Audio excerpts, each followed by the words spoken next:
Hey everyone, it's Nerdy Sally and welcome to a review of Bizarre True Stories, in which its title is so long and it's only 1 out of 2 in the series. I'll just let you know that the subtitle starts with 10 Mysterious Accounts and the author is Layla Hawks. And yes, this book is free to read on the Apple Bookstore, which again can be a good or bad thing. And let's get into the title, Bizarre True Stories, true in quotations if you couldn't tell. And yes, this book bends or ignores the definition of the word true, which unfortunately is to its detriment. That being said, I am rating and summarizing each chapter or case on whether I believe it's true or not. And warning, it's not a good book. Stick around for why it isn't. Chapter 1 is my first problem with the book. It can be easily written off as a story because of the various unknownnesses of the characters, and of course the presence of regression hypnosis in the story, which already has a history of mixed results. Also reflects on the character of the author due to analysis after with their own conspiracy theories. Skip this chapter. Total chapter skips 1. Chapter 2 is my second problem with this book. Besides they don't mess with the Ouija boards or seances, there's still uncertainty surrounding the story. Sure, they got names from the seances, but either the author or experiencer left out so many details that we wouldn't know. Because this chapter basically is just a bunch of bored teenagers playing around and nothing much but glasses vibrating and being thrown around, again along with the author's theories. If that sounds interesting or scary to you, props! I unfortunately have heard my share of these types of stories, and have to give another chapter skip. Total chapter skips 2. Chapter 3 is finally a chapter with seemingly actual evidence of the Benedictine Triangle in the Appalachian Mountains. I have not researched these cases, but it seems to go into actual evidence with witnesses and physical evidence into the Benedictine Triangle disappearances, and it definitely has a mystery to it. Though if you are into paranormal stuff, you'll probably find the theories and analysis parts of this chapter lining up with yours. Chapter mostly worth a read if you like the sense of mystery to it. Chapter 4 is a very short chapter and it has a sense of mystery to it, but is nothing interesting to me. He went somewhere, but where? Just theories, and it was only one person. If there were more cases around the same area, and there were more evidence around the area, maybe I wouldn't recommend skipping this chapter. Total book chapter skips 3.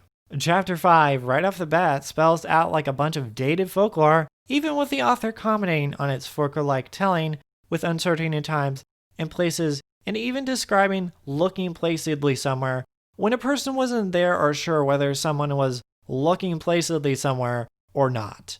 Not sure if that was the author's writing or the one telling the folktale, but Bizarre True Stories, my ass. Skip. Total chapter skips 4. Book score already, 6 out of 10. If there's another chapter skip I do, I suggest not wasting your time any further with this video and this book. Chapter 6 is yet another dated true story case. While the case doesn't lean into the folklore territory, it is a sign of the times, 1800s specifically, in the way they investigated cases. So yes, there are only theories of what happened to Bart Hearst, only theories and not conclusive evidence. A better title for this book so far is Bizarre Stories and the Theories Behind Them, though I don't title books. Skip this chapter. Total chapter skips 5. Wow, the book score is getting low, and we have 4 more chapters to go. Chapter 7 is a story about how some soldier mysteriously disappeared into a cloud. While it does offer some evidence, the lack of claim evidence, physical or eyewitness, on where they have gone only adds mystery. Sure, it's bizarre as the title of the book has said, but the author then goes into theories, which are not conclusive and not proven true. So, chapter 6, number 6, unfortunately.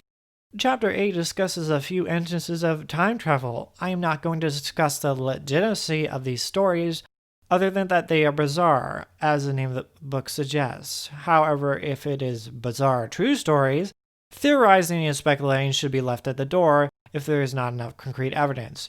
Chapter skip number 7 here. Chapter 9 is a typical account of supposed ET abduction, though analysis is a bit narrow. If we can believe these encounters, we can know that they don't necessarily take us to the future, but possibly interdimensionally or someplace other than the universe where time moves differently. If all is valid here, no need for a chapter skip, but if you are familiar with the alien/UFO phenomena, there is nothing that you haven't heard before. Chapter 10 chronicles a number of ghost attacks on a family with numerous fires and property damage. From what I've learned, these sound more like poltergeists than ghosts, so that's why the activity did not decrease. I do not know the legitimacy of this story, but I don't think it should be skipped. With a whopping 7 out of the 10 chapters skipped, this leaves the book score to a 3 out of 10. The book obviously bends or ignores the definition of the word true for obvious folklore, unnecessary author theories, and inconclusive evidence. If there are only 3 out of the 10 chapters worth reading, either go to those or don't waste your time. Personally, do not waste your time. Thank you for watching this video. If you want to check out a recommended video or playlist, a card will appear now. If you want to check out more of my channel, click on my page below. And if it comes down to it, you can always subscribe. Chapter 9 is a typical account of a supposed ET abduction.